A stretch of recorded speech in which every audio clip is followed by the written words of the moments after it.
नमस्कार, मैं दुर्गा सिंह बैस आप सबका स्वागत नवरात्र के पंचमी तिथि को करता हूँ। मित्रों, विधानसभा के 2 राज्यों के चुनाव संपन्न हो गए हैं। जम्मू कश्मीर और हरियाणा की कल काउंटिंग होगी, परिणाम सबके समक्ष होगा। लेकिन उसके पूर्व कई एग्जिट एजेंसियां अपना मत सर्वे करके आपके सामने रख चुकी हैं और मैंने भी अपने विचार कल आपके सामने उन लोगों के आधार पर रखा था।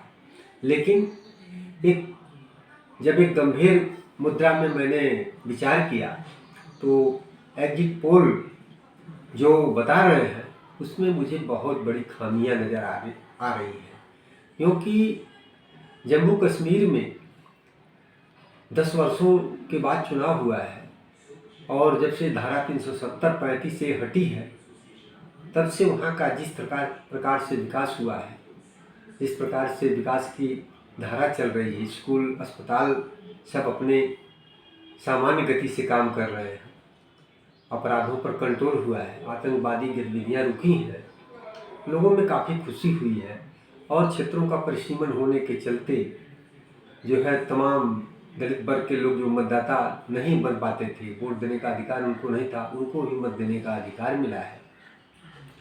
ऐसी स्थिति में लोगों के अंदर जो खुशी है भाजपा को लेकर के, भाजपा सरकार के बारे में जो मोदी जी की सरकार केंद्र में है उसकी जो चर्चा देश विदेश में हो रही है, उसको लेकर कश्मीर के लोग भी अछूते नहीं हैं।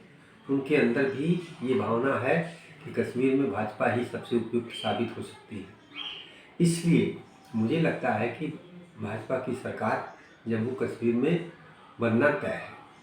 और रही बात हरियाणा की, हरियाणा में भी एग्जिट पोल में बताया गया कि एक तरफा भारी बहुमत के साथ कांग्रेस सरकार बना रही है। लेकिन जब कांग्रेस के प्रति लोगों का रुझान मैं सोचता हूँ, क्योंकि वहाँ की जो हरियाणा की जो जातियाँ हैं वो भी विभाजित हैं बड़े राजनीतिक स्तर पर। जाट वहाँ का मुख्य सबसे शासक वर्ग रहा है और आज भी वो समाज पर काफ़ी प्रभावी रहा है। तो जाटों से हट करके अन्य जातियाँ जो हैं वो उनसे दूरी बना कर रखती हैं। वैसे दलित कांग्रेस के साथ रहा है, दलित की संख्या भी बड़ी 20% के आसपास वहाँ है।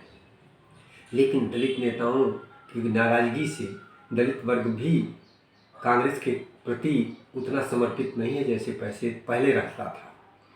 इस बार के चुनाव में भाजपा के साथ, क्योंकि पिछड़ी जाति के मुख्यमंत्री नायब सिंह सैनी हैं, पिछड़ी जातियाँ दलित वर्ग का एक बड़ा हिस्सा और जो है सवर्ण जातियाँ, ये जो है कि बड़े पैमाने पर भाजपा के साथ खड़ी नज़र आती हैं और कांग्रेस के साथ जाट और मुस्लिम ये दोनों जातियां उसके साथ खड़ी दिखाई देती हैं। ऐसी परिस्थिति में मुझे लगता है कि भाजपा का पलड़ा बड़ा है, मजबूत है, क्योंकि इधर संख्या बल ज़्यादा है और 1 साल से जो है नायब सिंह सैनी जो मुख्यमंत्री के रूप में काम कर रहे हैं, उन्होंने कुछ ऐसा व्यवहारिक और सामाजिक धरातल पर कार्य भी किया है कि लोग उनसे खुश हैं, उनके प्रति कोई आक्रोश नहीं है। भले खिलाड़ियों को लेकर के, किसानों के लेकर के तमाम आंदोलनजीवियों ने समाज को भ्रमित किया था पीछे, उसका असर रहा, लेकिन धीरे धीरे उसका असर बहुत कम हो गया है। इस चुनाव में हरियाणा की जनता हरियाणा के विकास के लिए मुझे लगता है कि वो डबल इंजन की सरकार ही चाहेगी और चाहेगी कि नायब सिंह सैनी के नेतृत्व में पुनः भाजपा की सरकार बने और जो भाजपा ने तमाम संकल्प पत्र में अपनी घोषणाएं की हैं कि आगे ये मुझे करना है, उस कार्य को भाजपा गति दे सके और वो धरातल पर उतर सके। किसानों के लिए भी बहुत बड़े बड़े निर्णय लिए गए हैं, उससे किसानों का भी बहुत बड़ा लाभ होने वाला है। और अग्निवीर योजना को लेकर के भी भाजपा ने बहुत बड़ा जो आश्वासन दिया है और नायब सिंह सैनी ने कहा है कि हम जितने लोग रिटायर होंगे उधर से अग्निवीर सेवा से, उनको मैं 100% उनको सरकारी नौकरी में मैं एडजस्ट करूंगा। तो इससे भी उनके परिवारों की या उनकी भी नाराज़गी नहीं है, लोग खुश हैं। तो ऐसा मुझे लगता है।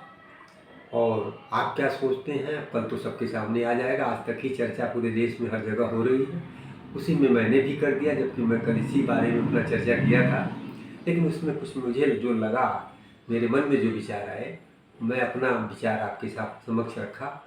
मैं कहाँ तक सही हो पाता हूँ इस पर आप सोचिए और आप अपने विचार रखिए। कल तो सबके सामने दूध का दूध, पानी का पानी हो जाएगा।